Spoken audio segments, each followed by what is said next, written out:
أعوذ بالله من الشيطان الرجيم. بسم الله الرحمن الرحيم. وصلى الله على أشرف الخلق الله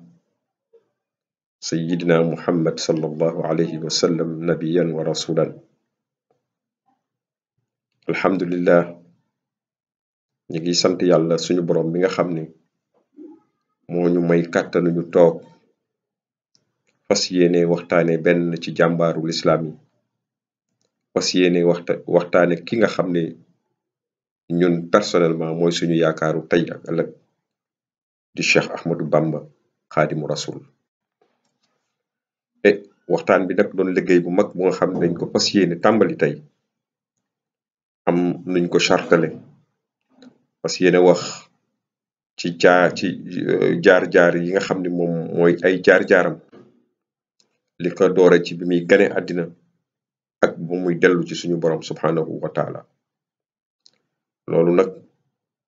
am na faw plan bu nga xam ne danañ ko teg pour tëral ci waxtaan wi. li jiitu nag ci plan yooyu bu ci jiitu mooy wax gane àddunaam ban dat la,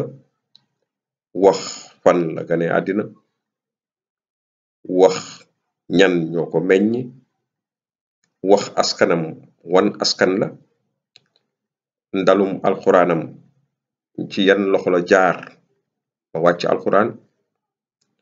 bi mu féetee ndaw ci zahir yan barab la jaar. danañ ci wax daal ba lu nga xam ne dafa féete ci wàllu li jiitu ci àddinaam lu mooy première partie bi.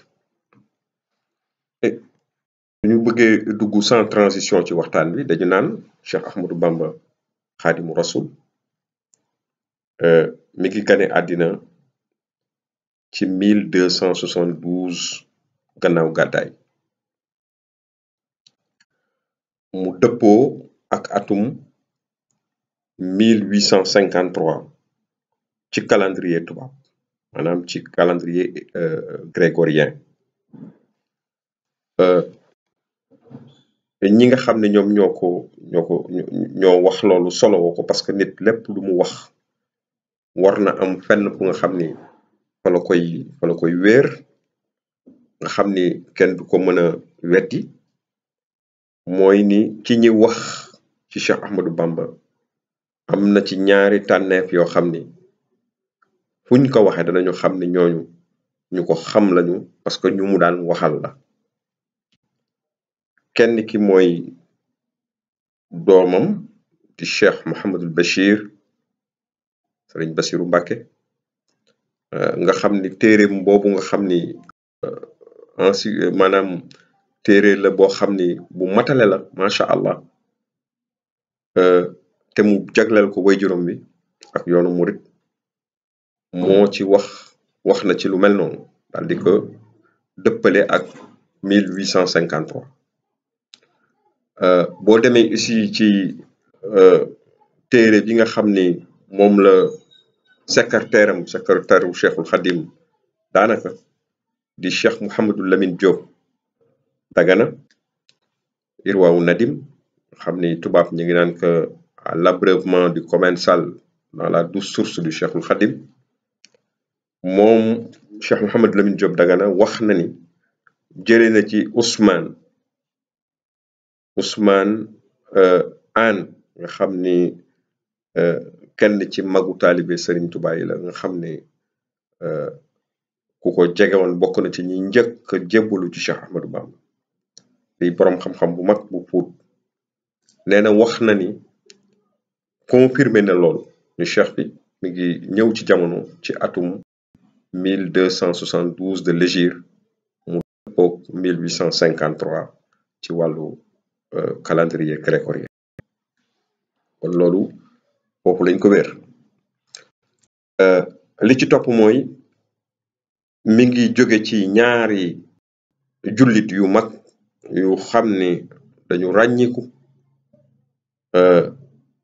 kenn ki ku góor ki ñu koy wax Muhammad Mbàkke ñu gën ko xam ci turu Momar Anta Sali Mbàkke ndax waajuram bu jigéen moo tudd Anta Sali Kane mu doon jurisconsulte di exégète du Coran nga xam ni yàlla daf ko defoon xelam màcc ci jëm ci wàllu àtte xam droit yàlla def xelam ci jëm ci jàngale mu doon nit jàngalekat bu mag hors pair xam ne ñu bari jaar nañ ci loxoom te ñu jaar loxoom pour vérifier loolu pour gën ko dëggal naa ni ku mel ni ki maanaam sëriñ Amad Dem jaar na ci loxoom ku jigéen kim nga xam ni moom moo ko meññ moom it ñu gën ko xam ci turu maam Jaara Buso maam Jaara boobu tuddul sax maam Jaara waaye mi ngi tudd soxna Mariam Buso waaye maam Jaara jooju ci li ñuy wax ni dëgg jullit akkan ñoo ko meññi moom it daf ci am firnde bu leer bu ko indi ndax li tax ñu ko naan Jaara jaariyatullah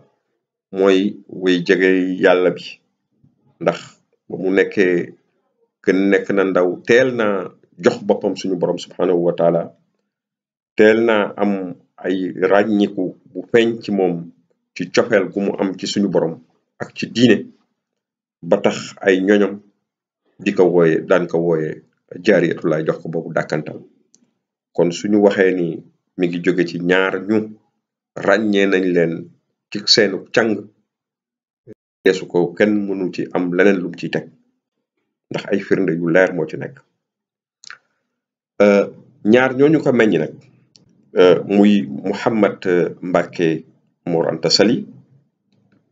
way juróom wu góor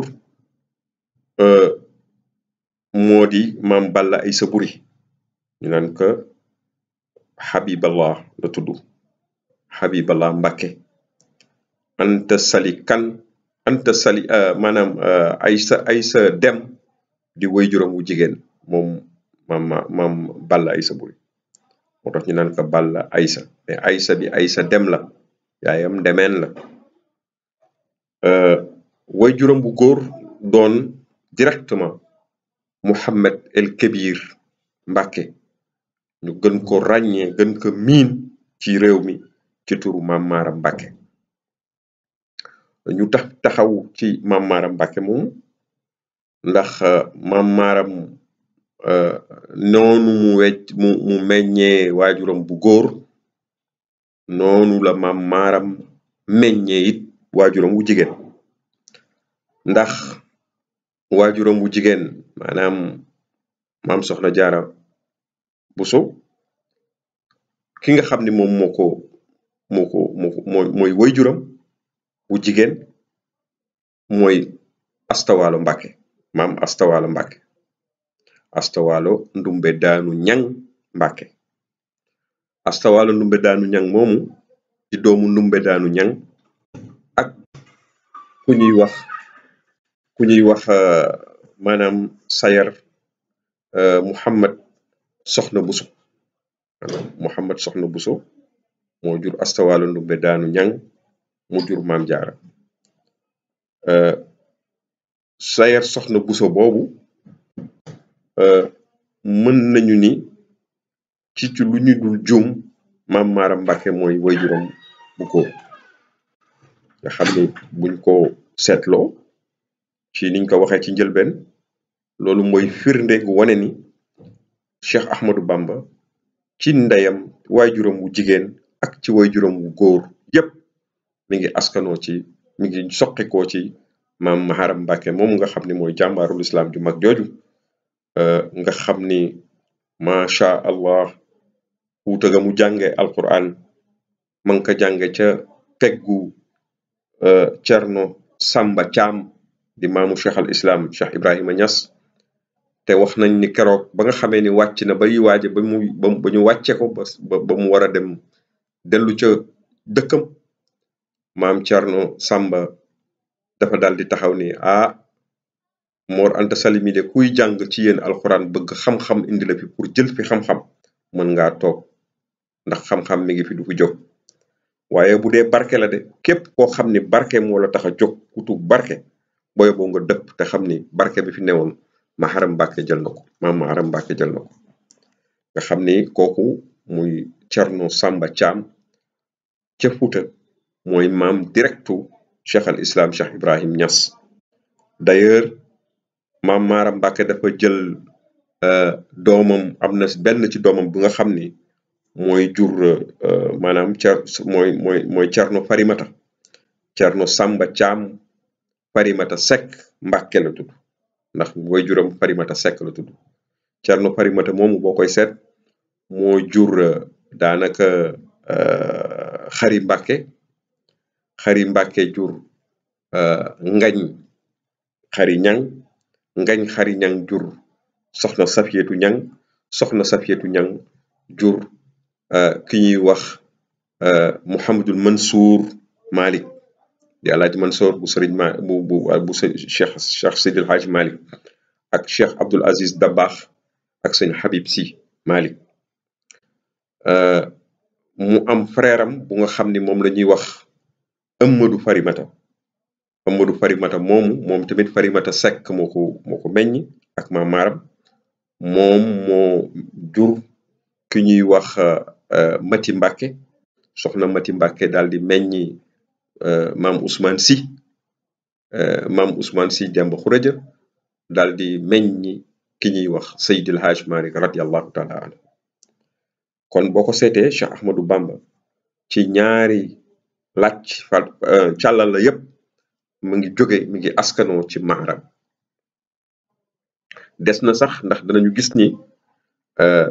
boo xuusee tuuti di nga gis ni moom maanaam astawalu ndumbe daanu mi nga xam ne moo jur maam Jaara mu jur Cheikh Ahmadou Bamba wax nañ leen ni Muhammad soxna Buso moo ko meññi moom astawalu waaye way juram wu jigéen ma nga tudd ndumbe daanu ñang te ndumbe daanu ñang moomi boo ko seetee ki nga xam ni moom moo ko jur moo di sëriñ Afe Mademba Yatma Ñang te sëriñ Afe Mademba Yatma Ñang moom ak soxna Aram Ñang mi meññi maam Maram ñoo bokk ndey ak baay sëriñ Afe Atumaan Aram Ngoone Ñang doon seen waajur nga xam ni Cheikh Ahmadou Bamba wàll wépp ay ñaari way juram ay mbokk lañ ci yamuñu sax ci loolu ci mbokku mbusoobe ak mbokku Mbàkke ndax boo koy seet ci origine dañuy wax ni lu Mbàkke am na sax ñu doon wax waaye loolu du wax bu wér naan bàkk jaxeen la moo tax Mbàkke bala waaye sëriñ Fallu Mbàkke moom ci boppam di doomu Cheikh Ahmadou Bamba di wali yu kamal ñëpp xam ko moom ci boppam wax boobu jël na ko gàntal na ko nee na wax boobu wérul amul ndax nee na askanu Mbàkke ak askanu Mbàkke ak ba mi ñuy wax le patronyme des Mbàkke est aussi a duré aussi longtemps que le patronyme des Ba te xam nañ ci histoire ni dëkk bu ñuy wax Golléré ak dëkk bu ñuy wax Mbumba ñooy ay dëkk yoo xam ni ñii ay cousin lañu woon ñii sant Mbàkke ñii sant Buso kon sëriñ Ousmane mu Pout moomu nga xam ni Ousmane Anne moomu nga xam ni moom la Cheikh Mouhamadou Lamine Diop Dagana génnewaat ci Irwaawu Nadim wéral na ni tamit ñi ngi bokk ci askan wi ñuy wax askanu naar la bu ñuy wax al moodi nalla ci ay shérif ci ndey ak ci baay kon benn deret la ay nit la ñu nga xam ni dañoo bokk te séparante wuñu benn yoon ka ñëw ànd ak ñoom it rax leen ña nga tukkee ca Bani Umayya muy ñangeen yooyu ma leen di wax ndax ñangeen yooyu boo koy seet ki nga xam ne mooy seen meññeef foofu ci Jolof mi ngi tudd Bakary Gidi Maxa te Bakary Gidi Maxa mi ngi bokk ci askanu ñanga mooy la première personne ñang bu dugg biir Jolof ànd ak gàngoor jóge Gidi Maxa ñëw installé wu Jolof def fa njàmbaar ba buur jëkkati doomam bu jigéen jox ko mu am ci doom boo xam ne ñi ngi koy wax Kibal Mamadou Lamine kooku am doom bu ñuy wax Kibal Abdou Yatma am doom ju ñuy wax Atumaan Aram Sëriñ Afe Atumaan Aram Ngoone ñooñu ñu ngi jóge ci benn askan bu ñuy wax askanu Ñanga nga xam ne ni c'est une immigration Umayya Bani Umayya boo xam ne def na 370 ans à Djéné doogu mën a jàll foofu ci Gidimaxa ba noonu la jàllee au niveau du Jolof et xam naa ni 15 minutes yi ñu waxoon dana xaw a weesu ndax bëgg nañu laawe biir nit ñi ci ay dugg ci xuus ci bu baax waaye du bari kon ñu ngi ñaan ñu muñal ñu loolu et maanaam sëriñ bi booy seet kon dëkk bi mu gënee àddina mi ngi tudd Mbàkke Bawol di département de Mbàkke actuel di chef-lieu ba foofu la gisee àddina ndax dëkk boobu it yàlla dafa def maam maaram moom la ko Amari Ngoone Ndeela mayoon ci jamono ci 1790 lañ ko sos nga xam ni daf ko def une fondation scolastique nga xam ni ahlu Mbàkke ñooy sëriñ Mbàkke ya ba léegi ñoom ñoo koy yor baatu kilifteef ci wàllu diine ci côté boobu maam maaram moomu nag moom la ko 22e Damel du Kayor ñu naan ko Amari Ngoone Ndeela moom moo ko baaxee bi mu demee ba toll ci suñ ko mënee wooyee noonu ñu ci jéggulu ndax ñun lu ñuy wax ci sëriñ bi dañ ci xaw a am gêne tuuti fi mu waree fasu gattax daal ci wolof mën nañu jàpp ni mooy dëkk boobu ñuy wax Xuru Mbàkke wala nekk jamono gannaaw bu mu gënee àddina foofu ci Mbàkke nga xam ne c'est à quelques 20 kilomètres de Mbàkke en quittant Touba pour aller en quittant Mbàkke pour aller à Dakar 20 kilomètres juste ci kaw tali bi ci sa ndeyjoor boo xoolee di nga gis tableau Xuru Mbàkke googu toog nañ fa diir ndax wax nañ ñu sax ni ci lu wér ñu bari dañu yaakaar ni liggéeyu Maam Jaara boobu ma nga amee ca Poroxaan waaye dégg naa ay version yu bari yu nga xam ne yu wér la yu confirmé que ni liggéey bu mag boobu nga xam ne moom la Soxna Jaara def ma nga ko defee Xuru Mbàkke mooy maanaam sàkket woowu mu téyeloon Maam Mor Anta Sali ci taw nga xam ne daf ko sant te yëgul fu mu ko nee doy na bare bàyyil dama nga dem tëddi muy taw ci kawam ba bët set mu ñëw fekk ko ci mu téye sàkket bi peru sàkket bi mu ni ko yow looy def fii ba léegi mu ni ko man kat ba nga ma nee téyel sàkket bi laa dégg waaye dégguma fenn foo ma ne baax na mu demal pare naa ci liggéey bi mu doon liggéey moo tax ma taxaw fi ba léegi Xuru Mbàkke googu aussi am na teen sax bu fa nekk bu nga xam ne wax nañ ni teen bi dëgg am na ñu nga xam ni version bu nga xam ni wax nañ ni maanaam teen boobu teen la bu nga xam ni am na ay vertu charismatique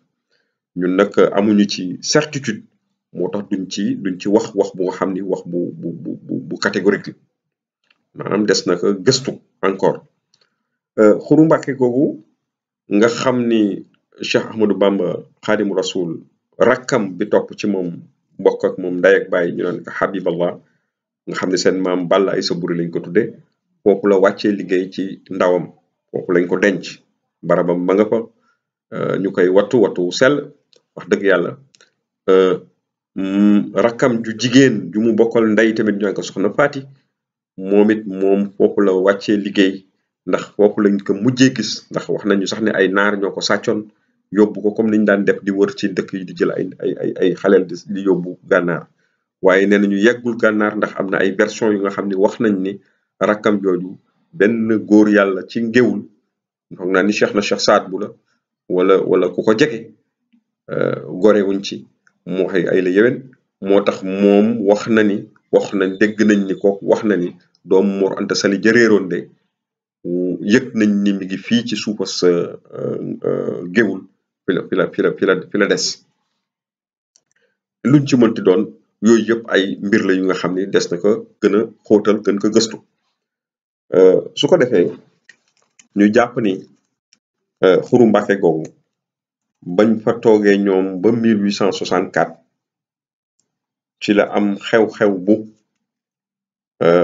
maam Balla Aïssa Boury ci boppam moo yabal ki ñuy wax Maba Jaxu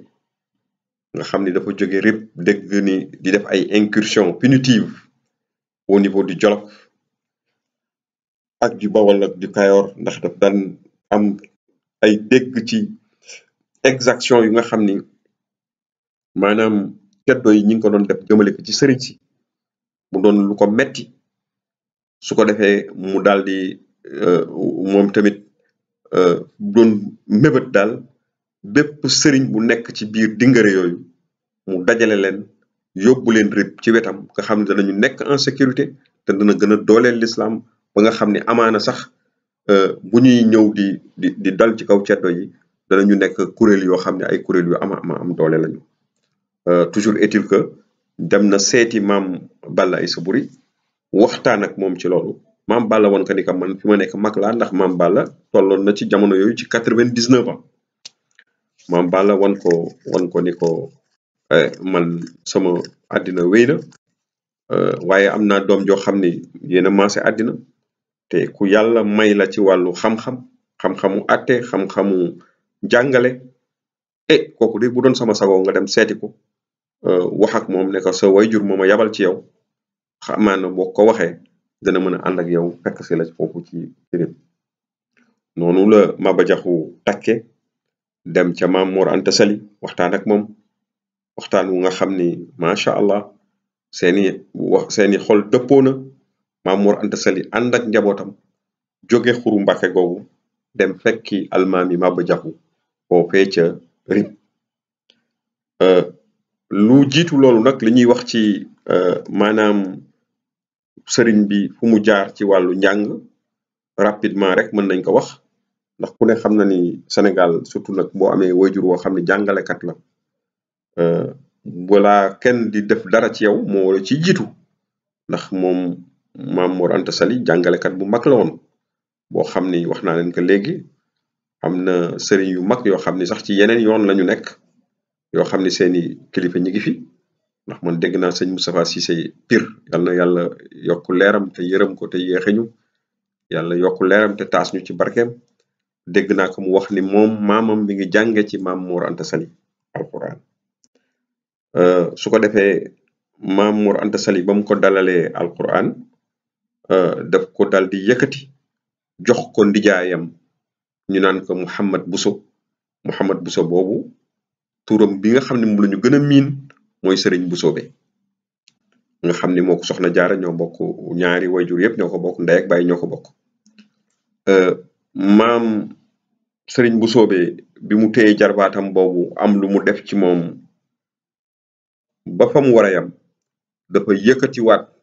Cheikhul Khadim jox ko ndijaayu boppam seexu maam Astawaal ñu naan ko Sëriñ Mouhamad Ndumbe Mbàkke Ndumbe bi li ko waral wax naa ko sànq ci Astawaalo Ndumbe daanu moom aussi Mouhamad Ndumbe daanu lañ ko daan wooye Mouhamad Ndumbe daanu ñang Mbàkke moom Jolof la installé woon fala amoon daaraam et sëtam boobu nga xam ne c'est son nëb maanaam sëtam la Sëñ Tuubaa kooku grand oncle am la bu doon ci tubaab noonu lañ koy waxe ci moom la dem jàng une partie importante du Coran ba yàlla def maamam jooju di seexu maamam Astawaalo wàcc liggéey mu dal di dellu si ci loxoy waajuram Maam Mor Anta Sali Mbàkke ci moom la wàcce alquran ci moom la yeggalee alquran ci moom la doore yenn xam-xamu téere yi nga xam ni les sciences islamiques moo ko ci tàggat et noonu lañu demee foofu ci Poroxaan booba jamono ba mu fay yegg moom Cheikh Ahmadou Bamba mi ngi am âge fukki at ak benn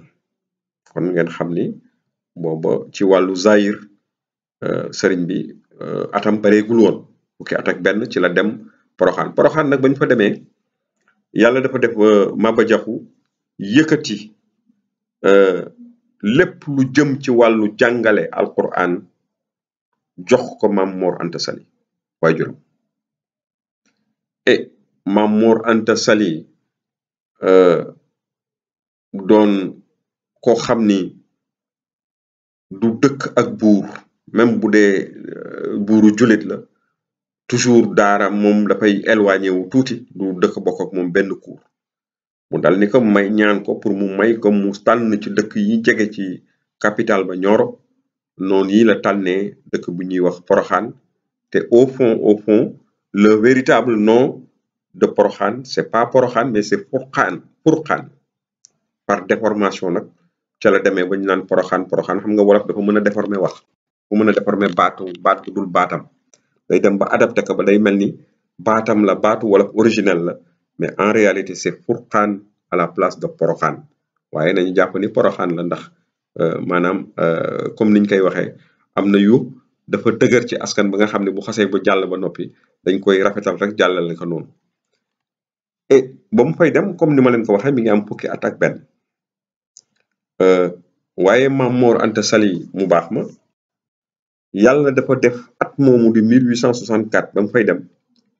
mu dëppook at mi nga xam ni ci la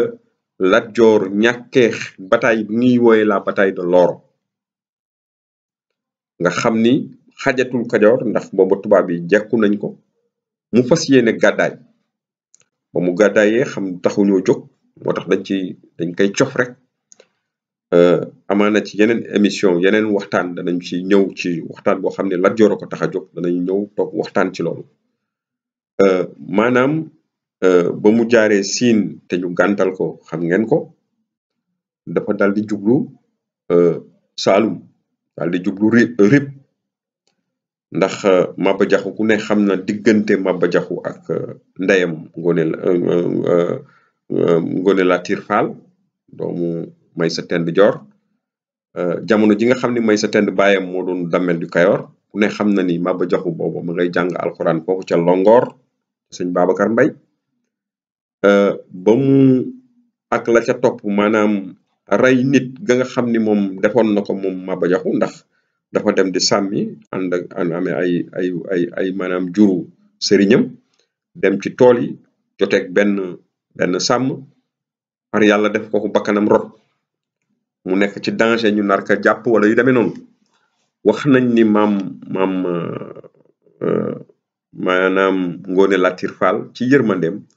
mu wutum fas ak fetal jox ko xale bi maanaam xale bi sax jox ko xam nga historien moom buy wax toujours yu mel noonu daf koy wax ñu ngi ciy jéggalu nag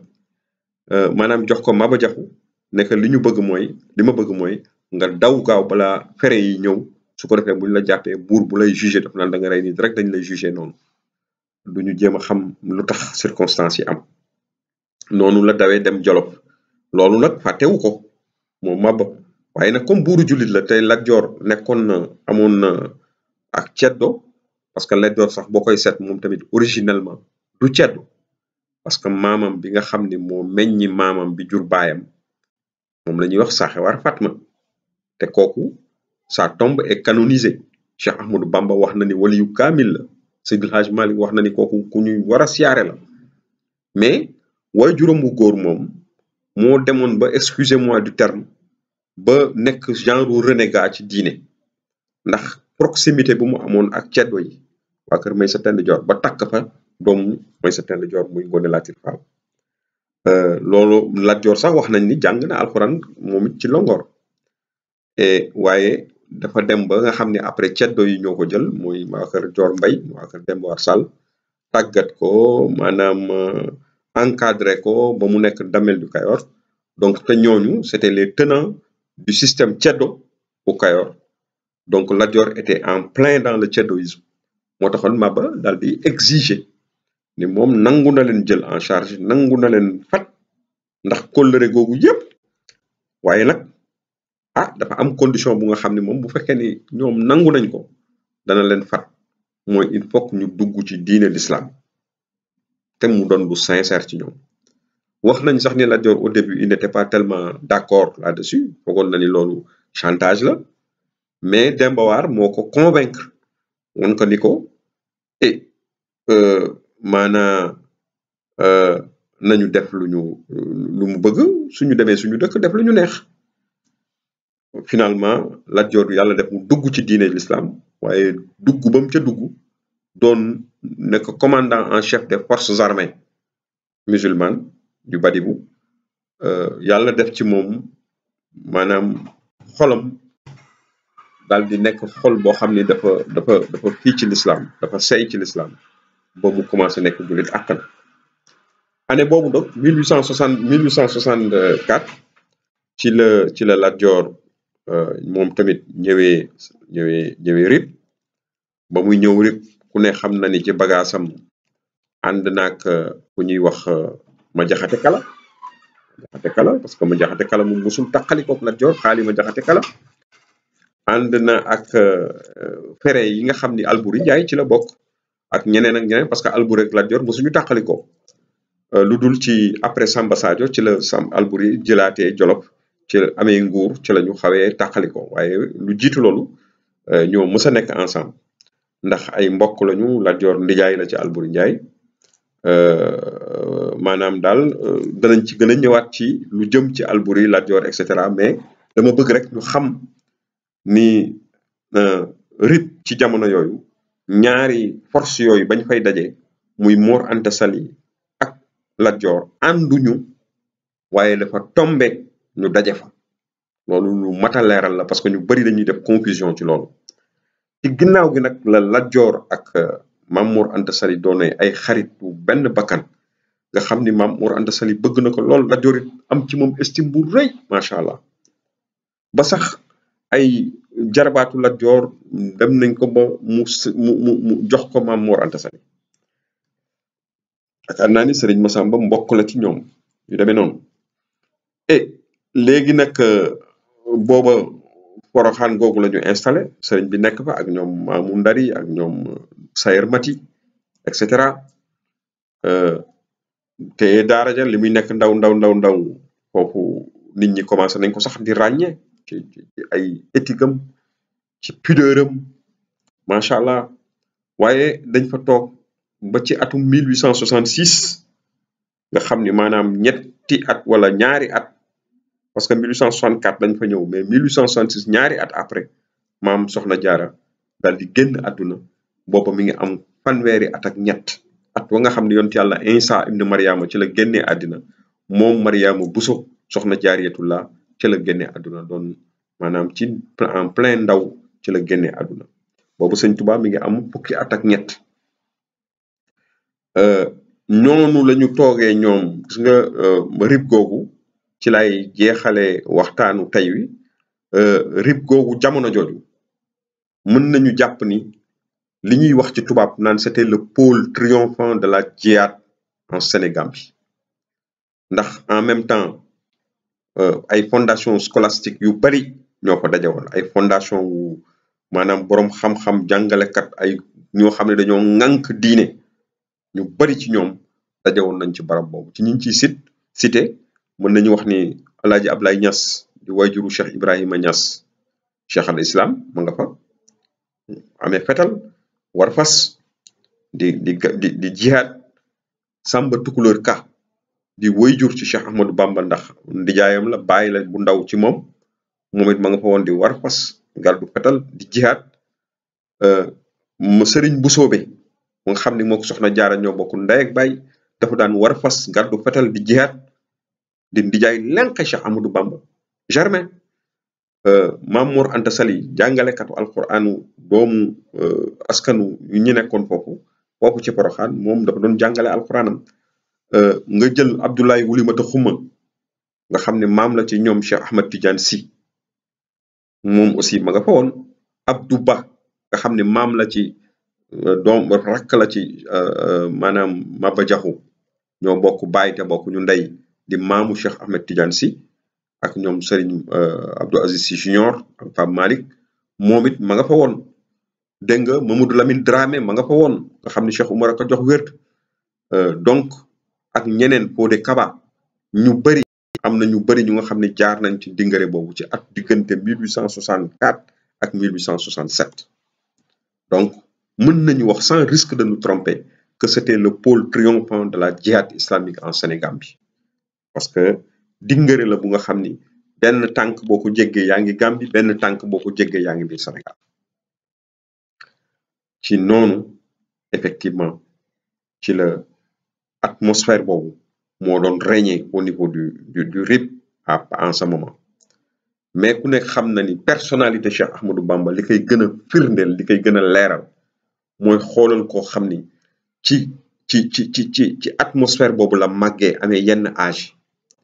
waaye déjà il avait choisi sa voie la voie qui devait le mener vers la voie parfaite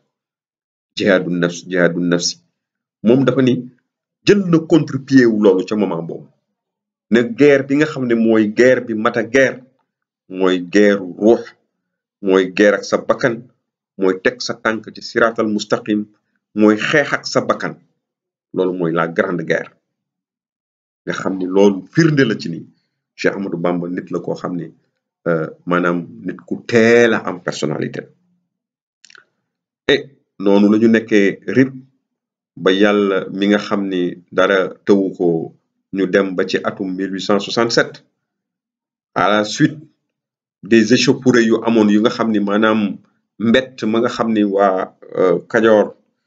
Lat Joor jiite leen fàttaliku bu ñu fàttaliku woon leen Buur Siin defoon ñu delluwaat fekk ka Fandène fa mu nekk daal di ko bett def maanaam gilaawaali gu maar day taali boom fa ñu bari jël fa ñu bari est-ce que jël këf leen yu demee noonu mu doon benn affaire bu nga xam ni metti na séeréer si lool ñoom it ñu am pasu fayeeku ci loolu nga xam ni mooy mbett mi leen dal te diggante ñoom ak Maba Jaxu musul am jafe-jafe ndax Maba musul leen mësa am fu mu leen teg ñoom it ñu am ci moom respect waaye boobu ca la mbir ma yàqoo ndax Buur Siin sax ci boppam bakkanam boobu bu ko amee par chance la ko amee waaye xam ngeen la ca topp nga xam ni histoire du ko génne ci yeneen yoon wane nañ ko ba tàyyi maanaam bi nga xamee ni nag ñoom ñëwaat nañu ci Buur Siin ci Maba Jaxu wan ko ni ko lii mu def niruwul ni jullit du warul def loolu ba pare den yanke nga xam ni Koli Tengala mooy sa maam wax ci daal wax yoo xam ni yëngal na orgueil Maba Jaxu ba Maba Jaxu fas yéene moom it jànkoonteeg ñoom donte amu ci ndigal daal di deretam poñe ko mu ànd ak ay soldaaram ñu daal di daje fa ñu daje mooy la bataille de Somb dégg ngeen ko yàlla def wala bakkanam rote waaye ba bakkanam rote mu am tàggalikoo nag diggante kooku dinañ ci ñëwaat ci yeneen fànn ndax taxul ñu jóg waa Kajoor daal di dellu Kajoor maanaam Lat Joor ànd ak moom Mor Anta Sali mu bokk ci benn projet bi ñu amoon mooy islamisation di Kajoor waaye jamono jooju Serigne Touba moom fekk siwul waajur àndul ak waajuram dem immédiatement Kajoor il a fallu ko mu toog ak diir maanaam comme 1867 la mën nañu jàpp ni ay 1867 68 69 ba 1880 daanaka 1869 80 ci lay doog a dellu si waat fekk si papaam foofu ci Kajoor lu jiitu loolu nag dafa desoon ak di jaayam foofu ci RIP maanaam maam Serigne bu soobe di fa continuer jàngam ci wetu mbër moomu nga xam ni moom la ñu wax sànq di bàyyi ci moom ci wet ndax maaramay maamam moom it muy maam Samba Tukulóor Ka di koo xam ni tamit ci wàllu xam-xam yenn xeetu xam-xamu alquran yi yàlla daf ko ci may bu nga xam ni loolu waroon na réew mi ñëpp xam nañ ko kon noonu ci atum 1869 ci la dellu si waate au niveau du Kayoor fekk si waajuram wu tedd wa Maam Mor Anta Sali foofu ñuy wax Pataar ndax boobu Lat Joor bërget la jëlagul nguur gi nekk maanaam sax booba tubaab yi reconnaître nañ ko quelque part mu doon damel du Kayoor ndax booba jàmm am na seen diggante waaw muy doog a dellu si au début c'était difficile mais après très vite ils ont collé les morceaux parce qu'ils ont vu que Lat Joor était l'homme de la situation léegi nag Maam Mor Anta Sali ànd ak Lat Joor fas yéene di ko di atte ci yoonu l'islam lépp lu nga xam ni ay maanaam cas de justice la yu nga xam dañ ko waroon rendre moom moo amoon maanaam prérogative bu def ko moo tax ñu koy wax xaali moom moo ko njëkk a dégg xaali Mor Anta Sali gannaaw ba nga xamee ni nag après danañ ci ñëw ba mu démissionné ci la ma jaxate kala di doog a jël mbir mi ñu koy wax xaali ma jaxate kala et foofu la ñuy teg baaraam seen mbokk seen xarit Amadou Moustapha Gaye di kenn ci ñi bëgg doon taalibi Cheikh Ahmadou Bamba Xaadimu Rasul di ñaan yàlla ñu ko yàlla defal leen ko defal ko bépp jullit di kenn ci ñi nga xam ne ñi ngi dëkk ci réewum Sénégal doon indi li nga xam ni fas na ko yéene liggéey bu mu bëgg def yàlla na ko yàlla nangu yàlla nañu ko Cheikhul Khadim nangul di nettali ak di wax di wecceeg yéen ci lu jëm ci taarixu Cheikh Ahmadou Bamba kem la nga xam ne xam nañ ko ci ndax Sëñ Tuubaa daf doon géej goo xam ni xamee su ko à 100% kenn mënul matale léppam moo tax lañ ca xam rek la ñu mën a joxe lañ ca xam la ñeneen xam aussi ñi ngi ñaan képp koo xam ne mën nga ñu dolli mu dolli ñu salaamaaleykum wa